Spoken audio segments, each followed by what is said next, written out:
Tov, on va continuer sur le sujet d'hier.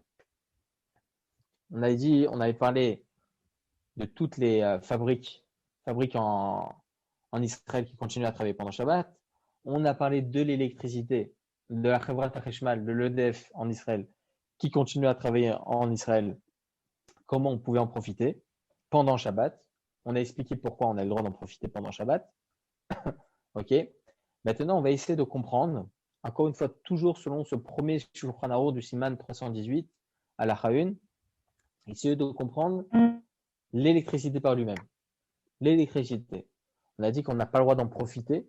Ok, on n'a pas le droit de profiter d'une mélacha qui a été réalisée pendant Shabbat, comme dit le Shulchan Aruch. Pendant Shabbat, interdit d'en profiter. Motzei Shabbat, j'ai le droit d'en profiter.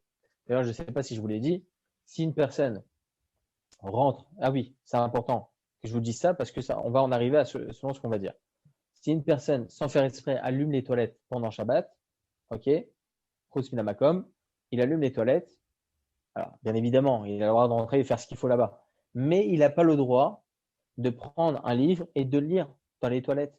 Pourquoi? Parce que là, il va profiter d'une action qu'il a fait pendant Shabbat. Et pas seulement toi, tes enfants, ta femme, tes amis, ta famille qui viennent à la maison. Interdit eux-mêmes d'en profiter pendant Shabbat. Ils n'ont pas le droit de prendre un livre et commencer à lire à l'intérieur des toilettes. Vendredi soir, en général, Shabbat midi, on voit par l'électricité. Mais on n'a pas le droit d'en profiter. Et justement, selon cela, on a dit hier que lesquels travaux ils étaient problématiques s'ils ont été réalisés pendant le Shabbat, que j'avais pas le droit d'en profiter pendant le Shabbat, c'est uniquement lorsque le travail il est interdit de la Torah. Lorsque le travail est réalisé, c'est un interdit d'Erabanan, une personne elle demande à un non-juif, s'il te plaît, fais ça pour moi, et le goy, il réalise l'interdit en question. Étant donné que l'interdit de Amir al Goy, c'est un interdit d'Erabanan, j'aurai le droit de profiter de ce travail qui a été réalisé. Bien évidemment, on n'a pas le droit de faire en sorte que les choses arrivent comme ça. Mais si cet homme-là, il a fait cet avéra-là, il a demandé à un non-juif, alors moi, j'ai le droit d'en profiter. Pourquoi? Parce que c'est uniquement un interdit d'Erabanan. Mais lorsque l'interdit de la Torah, là, ça devient problématique. Et là, on va en arriver à notre cours Bezrat Hashem. C'est quoi l'électricité qui est interdite de la Torah, qui nous interdit d'en profiter si Hashem, ça a été fait pendant Shabbat? Et c'est quoi l'électricité qui est uniquement d'Erabanan? Et donc, dans ce cas-là, j'aurai le droit d'en profiter pendant Shabbat si Hashem, les choses ont été faites pendant Shabbat.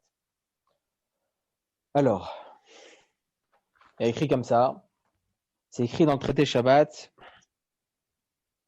39a. La tête Melachot, 39a. C'est important d'avoir des petits mémos comme ça. Par exemple, les lois des poissons interdits pendant Shabbat, les lois des poissons interdits, poissons permis, poissons interdits, c'est dans le Siman Pei Gimel, dans Yoredea. Comment on s'en souvient? C'est les initiales de Gefilte Fish. Voilà, ça. Ok? Des petits mémos comme ça, c'est ashkénanisé, mais c'est pas grave. C'est des petits mémos. Alors, c'est rapporté comme ça dans le traité Shabbat, Lamed Tet Melachot. Lamed Tet, Amoud Aleph. Que la source interdite de cuisson, la source qu'il y avait au Mishkan, lors de la construction du Mishkan, c'était par le feu. Ok? Donc, lorsqu'il y a du feu, on réalise là un interdit de la Torah. C'est ce qu'on appelle Our. Our dans la Gemara, c'est le feu. Our, le or, le feu, c'est Our. En tout cas, c'est le feu. La Gemara de nous apprendre que pas seulement le feu, c'est interdit, mais aussi Toldot Our. C'est quoi Toldot Our? Ce sont les dérivés du feu. Je vous donne un exemple. On n'a pas le droit de cuire sur le feu. Ça, c'est un interdit de la Torah. Un dérivé du feu, c'est quoi? C'est que ma marmite, jusqu'à présent, elle était sur le feu, elle était chaude, etc. Ok? C'est une marmite vide. On va dire que c'est une marmite vide. Je la sors du feu, elle est brûlante cette marmite. Je la sors du feu, je la mets sur mon plan de travail. Si je mets à l'intérieur maintenant de l'eau, ça s'appelle Toldot Aor. C'est un dérivé du feu. C'est la marmite maintenant qui a pris les paramètres du feu parce qu'elle est brûlante. Ok? C'est un klirishon, c'est le premier ustensile qui était sur le feu. Je sors cette marmite du feu, je mets de l'eau à l'intérieur, ça s'appelle Toldot Aor, c'est un dérivé du feu. Et là, je fais aussi un interdit de la Torah. Un dérivé du feu. Par contre, la Gemara de nous apprendre qu'au Mishkan, il n'y avait que le feu. Que le feu. Si je cuis au feu, c'est interdit de la Torah. Si je cuis un dérivé du feu, c'est aussi interdit de la Torah. Parce que ce sont tous les dérivés du feu. Tout ce qui est dérivé du feu au feu le même, c'est de la Torah. Par contre, la Gemara de nous apprendre. Est-ce qu'on a vu, lors des travaux du Mishkan, est-ce qu'on a vu qu'on cuisait avec le soleil? Est-ce qu'il y avait une façon comme ça qu'on prenait une loupe, par exemple, et on essayait de chauffer quelque chose avec les rayons solaires? Ça n'existait pas. D'accord? Ça n'existait pas. Et donc, la Gemara de nous dire que cuire par le feu directement, c'est permis. Étant donné qu'il n'y avait pas ça dans les Lamed Tet Melachot, ok, les 39 travaux, cette cuisson-là n'existait pas, donc il n'y a aucun problème. Encore une fois, comme on l'a dit, le cours introductif, on l'a dit, uniquement ce qu'il y avait au Mishkan est interdit. Tout ce qui n'est pas interdit au Mishkan, c'est permis. Maintenant, évidemment, il y a certaines choses qui n'étaient pas au Mishkan, que Chachamim, ils sont venus, ils ont interdit, et c'est ce qu'on va voir, Bezrat Hashem. En tout cas, donc, le feu interdit, dérivé du feu interdit, le soleil permis. Si demain je prends un œuf, ok, et je le mets comme ça sur ma main, et je mets au soleil, il commence à cuire, j'ai le droit de le manger pendant Shabbat, sans problème. Mais la Gemara de continuer de nous dire que Chachamim, ils sont venus et ils ont interdit de chauffer et de cuire par un dérivé du soleil. C'est quoi un dérivé du soleil? Vous avez votre devanture de votre voiture, ok, en plein été, bien chaud en Israël, ok, c'est chauffé à blanc, ok, la devanture de votre voiture, elle est chauffée. Si vous mettez un œuf par-dessus, ça chauffe pas à cause des rayons solaires, ça cause par le fait que maintenant cette devanture, elle est chaude. C'est un dérivé du soleil. Chachamim, ils ont interdit de cuire par ce dérivé du soleil. Pour quelle raison? Chachamim de nous apprendre, de peur qu'on en arrive à cuire par un dérivé du feu. Si tu cuis de cette façon-là, demain tu vas t'autoriser de cuire par un dérivé du feu. Donc, Chachamim, ils ont interdit. C'est vrai qu'à première vue, si on autorise de cuire au feu, au soleil, à plus forte raison, on devrait autoriser par un dérivé du soleil. Mais la Torah, c'est pas des à plus forte raison. Là, elle vient nous apprendre quelque chose d'intéressant. Si tu commences à cuire par un dérivé du soleil, tu vas, pouvoir cuire après par la suite, sans faire exprès, même sans intention, cuire par un dérivé du feu. Donc, Rachamim, ils ont interdit. Solaire, il n'y a pas de problème. Comment? Les chauffe-eau solaires, il n'y a pas de problème alors. Ah, il a fait. On va en parler, Bezrat Hashem. On va en parler. On va en parler, Bezrat Hashem, ou aujourd'hui, ou demain. On va voir selon les avancées du cours. Ce que nous apprend la Gemara, donc, c'est quoi l'interdit de la Torah? C'est de chauffer au feu ou dérivé du feu. Par contre, le dérivé du soleil, c'est uniquement un interdit des Rabbanan. Pourquoi? Parce que Chachamim, ils sont venus et ils ont interdit eux-mêmes cela. C'était pas interdit, c'était pas au Mishkan. Ils sont venus, ils ont interdit de peur qu'on en arrive à cuire de cette façon. Très bien. Donc, on voit deux différences, des Rabbanan et de la Torah. Maintenant, l'électricité, c'est quoi exactement? Est-ce que c'est une source de feu? Comment ça se passe exactement? Comment ça se passe? Alors, il faut savoir que l'électricité, tout d'abord, il y a une étincelle qui se projette. Lorsque vous allumez votre interrupteur, le courant électrique, il est là, etc., il crée une étincelle. Pourquoi cette étincelle ne va pas s'enflammer? Parce que dans les lampes, ok, il n'y a pas d'oxygène. D'ailleurs, c'est pour ça que c'est vide à l'intérieur. C'est vraiment vide, c'est très léger. Il n'y a pas d'oxygène à l'intérieur, il n'y a rien du tout. Pour cela que l'étincelle ne va pas s'allumer, elle ne va pas créer une flamme. Mais l'étincelle, elle va créer une source luminaire. Cette source luminaire, étant donné que, en principe, ça commence par une étincelle, alors là, ça va devenir de la Torah. Ça va créer. Selon le Chazon Ish, il faut savoir qu'une personne qui allume une lumière, elle transgresse 3 interdits. Premier interdit, c'est d'allumer, ok, mav'ir. Deuxième interdit, bonnet. Lui, il pense que le plateau électrique, à partir du moment où il y a un plus, il y a un moins, positif, négatif. OK? Donc là, on va fermer le circuit, on va l'ouvrir. Donc, ça s'appelle construire. OK? Et troisième interdit, c'est de créer quelque chose qui n'existait pas au préalable. On ne tranche pas comme la phrase Nomade. de Nietzsche. Nolad, exactement. Nolad. On ne tranche pas comme la phrase de Nietzsche. Là, la nous dit que le seul interdit qu'on va faire maintenant, c'est le fait d'allumer. OK? Donc, c'est un interdit de la Torah. Mais il existe certaines sources luminaires qui ne sont pas de la Torah. Ce sont quoi les sources luminaires qui ne sont pas de la Torah? Toute La source LED. électrique, il faut savoir que toute source électrique, on va en parler tout de suite du LED, toute source électrique qui ne crée pas une lumière, c'est uniquement des rabanan. Pourquoi? Il y a écrit comme ça dans les poskim que l'étincelle par elle-même, l'étincelle, c'est uniquement un interdit des rabanan. Lorsqu'une personne elle allume une étincelle, juste une étincelle, c'est un interdit des rabanan. D'ailleurs, on va apprendre par rapport aux ascenseurs shabbatiques, etc., par rapport à cette étincelle. Allumer une étincelle, c'est un interdit des rabanan. Le seul interdit de la Torah, c'est lorsque ça va créer une luminaire, une lampe. Ok, ça va créer une lumière. Donc là, ça va être un interdit de la Torah. Mais lorsque l'étincelle, elle est seule, et cette étincelle, après, au fur et à mesure, elle va s'évaporer, le seul interdit qu'on va faire, c'est, entre guillemets, seul interdit qu'on va faire, c'est des rabanan. Donc, votre plateau électrique dans l'absolu, c'est un interdit des rabanan. Si ça ne crée aucune lumière, c'est des rabanan. L'électricité, c'est des rabanan. C'est uniquement une étincelle qui va se créer là-bas dans le plateau électrique. Donc, toute machine que l'on va allumer pendant Shabbat, que l'on va allumer pendant Shabbat, qui ne va pas créer une luminaire, qui ne va pas créer une lumière, ça sera uniquement des rabanan. Je vous ai donné l'exemple hier de quelque chose de simple. Votre ventilateur.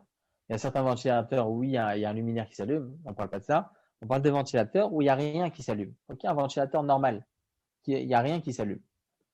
Alors, il faut savoir que si une personne, sans faire exprès, elle ne savait pas que le Shabbat il était rentré, elle va allumer ce ventilateur, on aura le droit d'en profiter pendant Shabbat. Pourquoi? Parce que c'est Parce que c'est pas. uniquement des rabanan. Exactement. C'est important de savoir quelles sont les sources électriques des rabanan et lesquelles sont de la Torah. Ça, c'est des rabanan. Vous m'avez parlé hier, M. Philippe Cohen, par rapport à la ventilation. OK? Pas le ventilateur, pardon, au masgan. OK? Alors, le masgan, la même chose. Si vous n'avez aucune lumière qui s'allume, en général, il y a une lumière. Mais si vous n'avez aucune lumière qui s'allume, lorsque vous allumez votre télécommande, OK, pour que ça s'allume, alors ça aussi, c'est des rabanan. Si demain, il y a quelqu'un sans faire exprès, ou bien en faisant exprès, le méchané, il vient et il allume le masgal, on aura le droit d'en profiter pendant Shabbat. Mais encore une fois, il ne faut aucune source luminaire qui s'allume en même temps Pas de que lumière. j'appuie. Voilà, exactement. Il n'y a pas de lumière. Donc c'est important de connaître cela. Il va y avoir d'autres conséquences. Comme on a dit hier, Amiral Egoy, demander à un non-juif.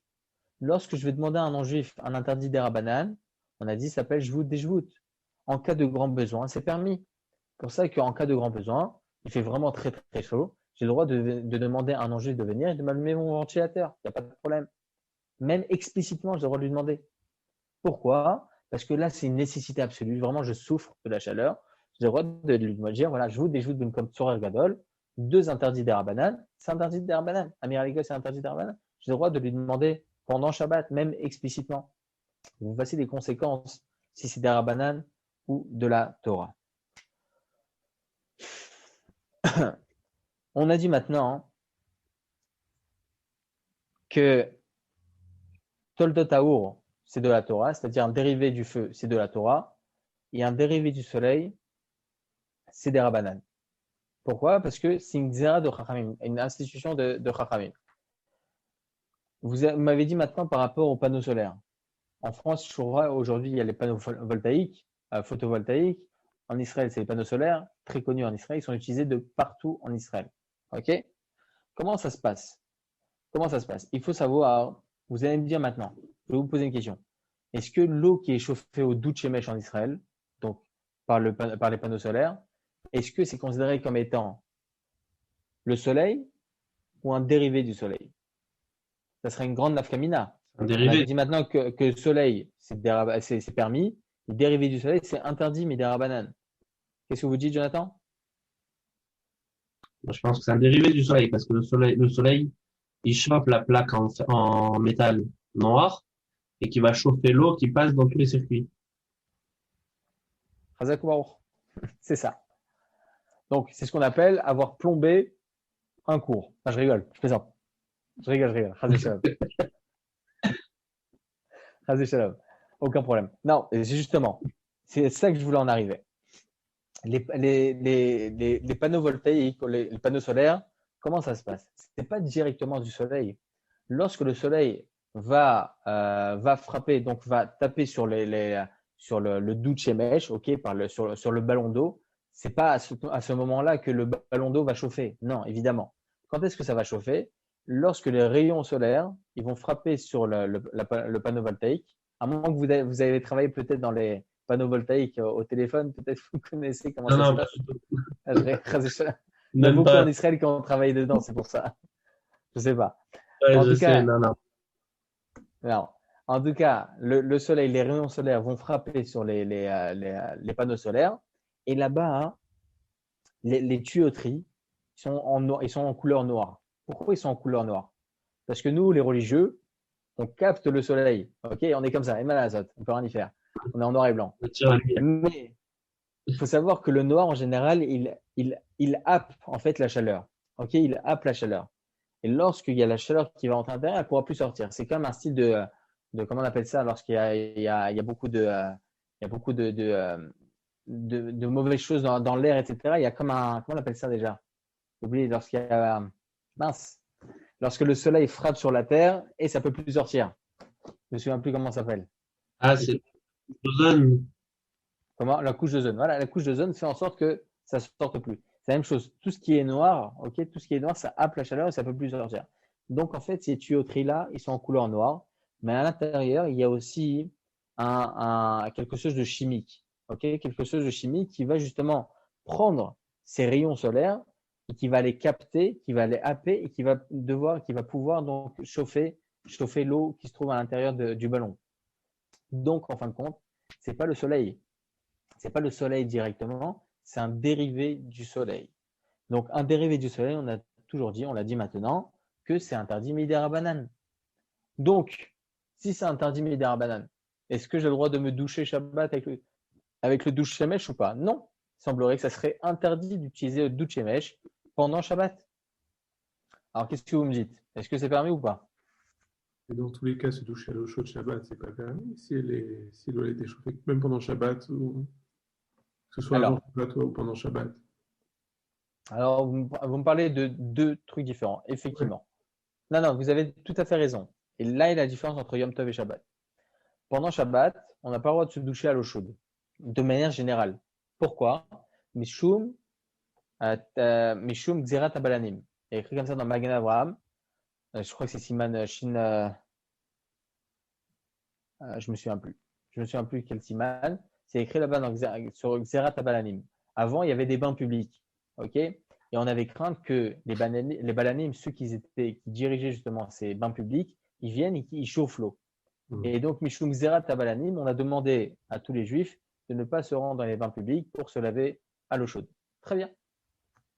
Donc, l'interdit reste, même si aujourd'hui ça n'existe plus ce genre de choses. Quand même, Takanat Rachamim, on n'a pas le droit de se doucher à l'eau chaude pendant Shabbat. Très bien. Maintenant, ma problématique, ça ne va pas être ça. Ma problématique, ça va être pour autre chose.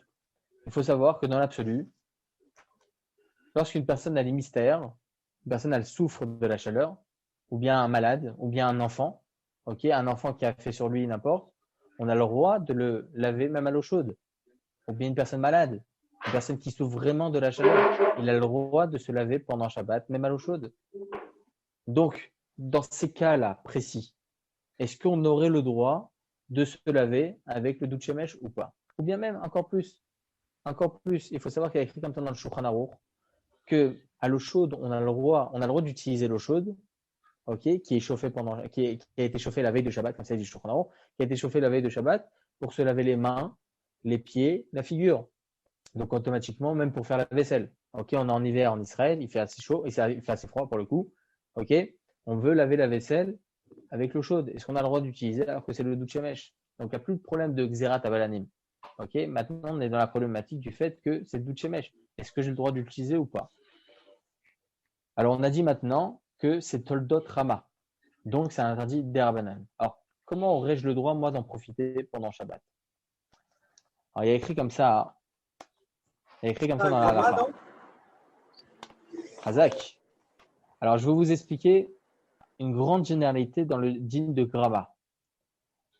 Il faut savoir que les poskim, et comme ça on tient à la halakha, qu'on doit faire une différence, et il y a beaucoup de conséquences halakhiques sur ce que je vais vous dire maintenant. On va faire une différence entre Grama et Grami. C'est quoi Grama et Grami? Grama, c'est lorsque je vais faire une action qui va en découdre sur quelque chose par la suite. Très bien. Mais si l'action que je vais réaliser maintenant, c'est l'action qui est normale, c'est la normalité des choses, c'est comme ça qu'on réalise même toute la semaine la chose en question. Donc là, même si la conséquence, elle va être sur un interdit, mais étant donné que cette conséquence, elle est normale, c'est la normalité des choses, c'est comme ça que ça se passe, c'est le fonctionnement qui est comme ça s'appelle plus gramma, ça s'appelle grammi.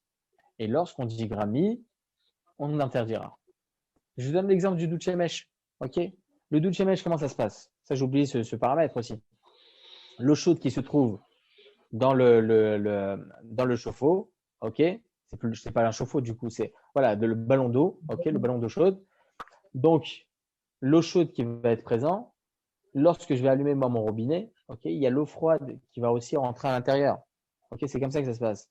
Il y a de l'eau froide qui va se mélanger avec l'eau chaude. Et là, c'est un dérivé du soleil. Ça va cuire, etc. Ça va arriver, bien évidemment, à une température assez haute. Ok? Donc là, dans tous les cas, je vais faire un interdit.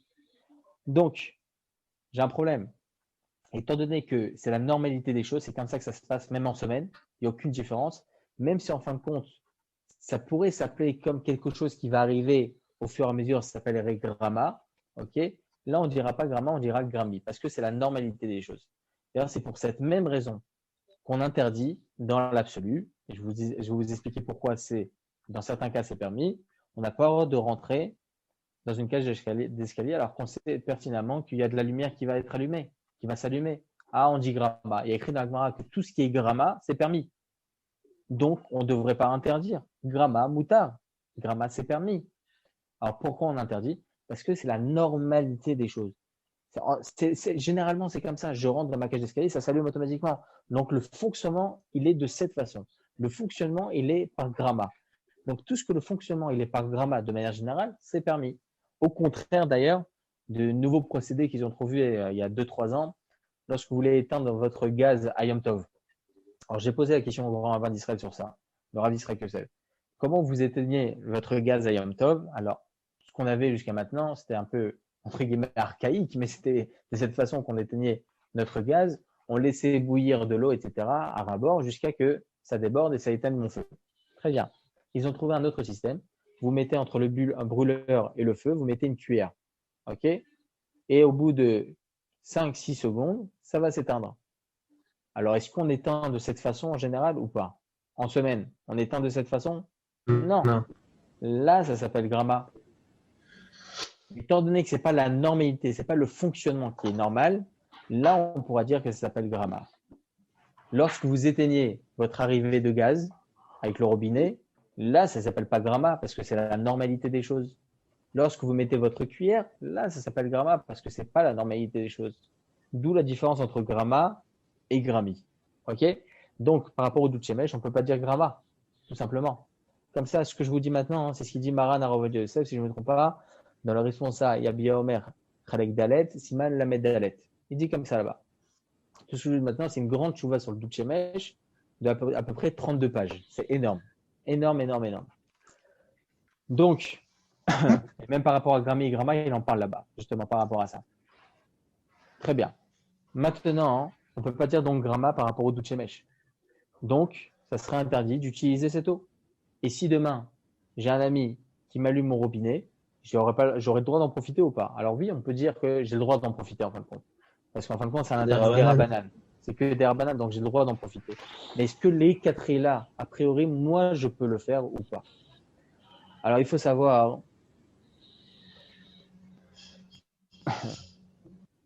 on a un grand klal.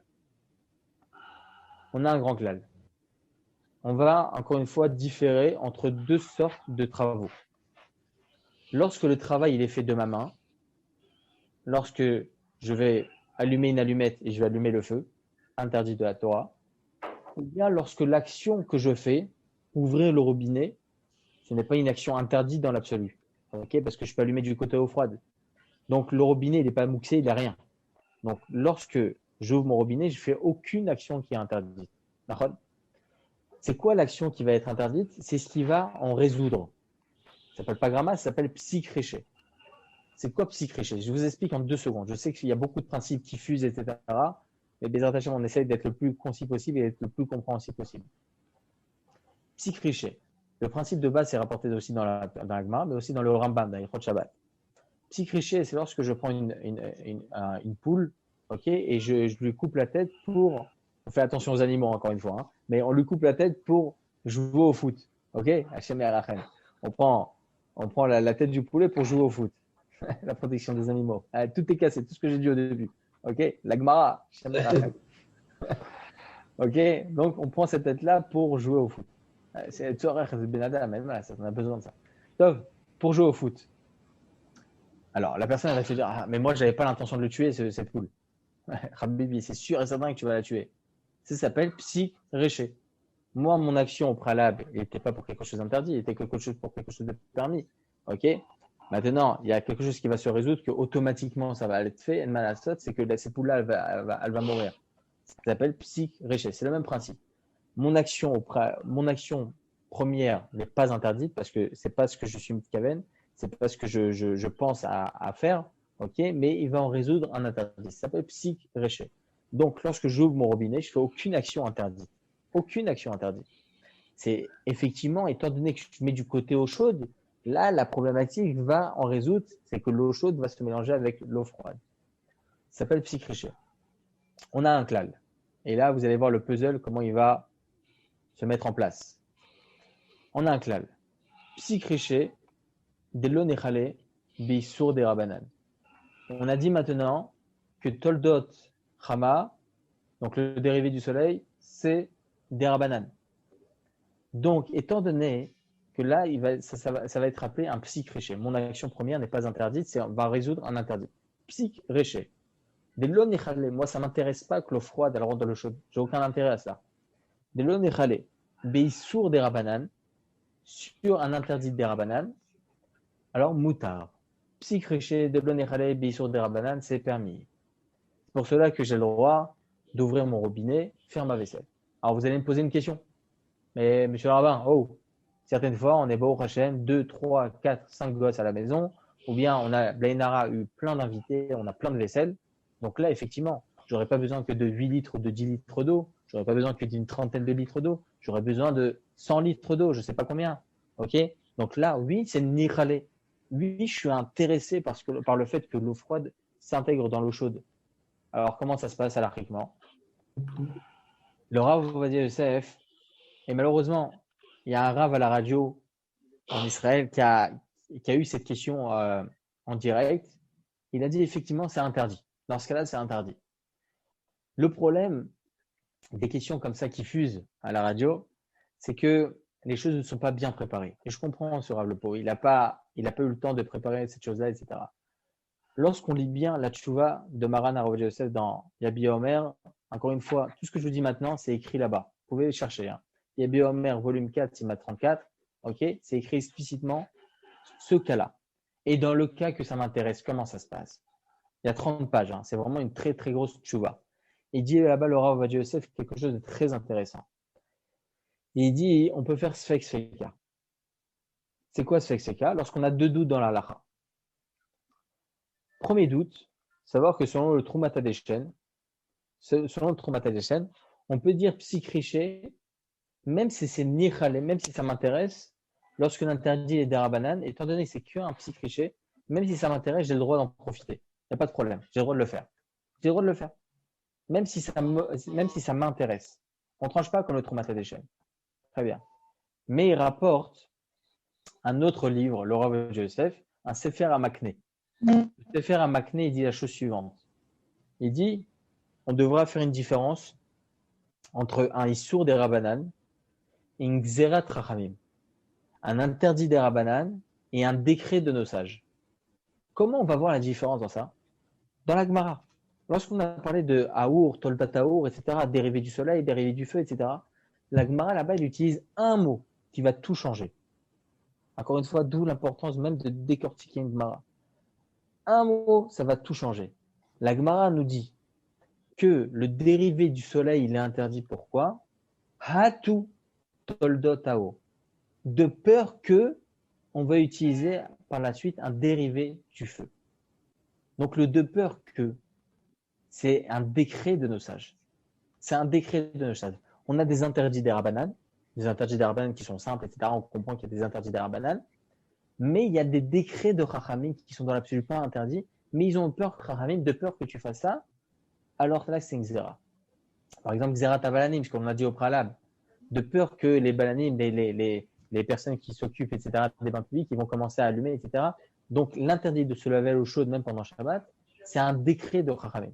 Il dit le Sefer Hamakneh que lorsqu'il s'agit d'un décret des Rabbanan, là on pourra se tenir sur l'avis du Troumat Hadeshen et dire que même si kriché des Nirale, même si ça m'intéresse, c'est permis. Étant donné que là c'est pas un sourd des Rabbanan, c'est une Xerat Rachamim. Donc là c'est psychriché des Nirale be sourd des Rabbanan, be Xerat Rachamim mutar. C'est un peu complexe, je sais. J'essaie de le faire le plus simple possible, mais en tout cas, on comprend. Et comme ça, il dit le Rav Yosef, c'est pour ça qu'on a le droit d'ouvrir notre robinet du côté eau chaude pendant Shabbat, même si c'est par le doux Shemesh. Pour quelle raison? Parce que tout ça, c'est qu'il y a sur des Rabbanan, et moi, c'est un psychriché, et c'est une Xéra de Chachamim, donc psychriché, même si c'est Nichale, c'est permis. C'est pour ça que j'ai le droit d'ouvrir mon robinet du côté eau chaude et de faire ma vaisselle comme ça. J'ai le droit d'ouvrir mon robinet du côté eau chaude pour laver les enfants, pour me laver si vraiment je souffre de la chaleur, n'importe. En tout cas, dans de telles situations, c'est pour ça que j'ai le droit de me laver à l'eau chaude. D'après ce qu'on a dit, finalement, que ce soit un doute Shemesh ou pas un doute Shemesh, ça change quoi? Le chauffe-eau électrique? Pas si c'est pas électrique. Par exemple, je suis dans un immeuble collectif, donc c'est chauffé pour tout l'immeuble. Chauffer en France, il faut savoir que c'est que ou bien au gaz ou bien à l'électricité. Ok, ça n'existe pas vraiment les panneaux solaires dans ce genre de choses. Ok, donc en général, hein? Il n'y a pas de panneau solaire, c'est de l'eau qui est chauffée pour l'ensemble de la copropriété. Il y a 120. Mais c'est. Alors dites-moi vous-même, c'est chauffé comment? Ils ont sûrement des pompes électriques. Enfin, la majorité de l'immeuble n'est pas goy, non? C'est pas des non-juifs? Ah si, la majorité de l'immeuble, c'est des non-juifs, oui.